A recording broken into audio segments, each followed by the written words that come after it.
ნავთობი თუ გაძვირდა, სავალუტო კურსი იუანსა და დოლარს შორის ყველამ დავინახეთ რა მოხდა და როგორ იცვლება შესაბამისად ყველა ტიპის პროგნოზი იმისკენ მიდის რომ პროდუქტები საქართველოში გაძვირდება სამშენებლო სარემონტო პროდუქტებს ეს აუცილებლად ნიშნავს იმას რომ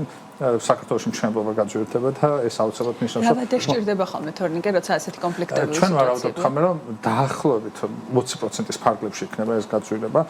შეიძლება ეს ცოტა მეტიც იყოს ოდნავ ნაკლებიც იყოს მაგრამ დაახლოებით 20%-ის ფარგლებში ჩვენ ვარავდობთ რომ ეს იქნება სულ მცირე ერთი თვის მასშტაბში ერთი თვიდან უკვე რეალურად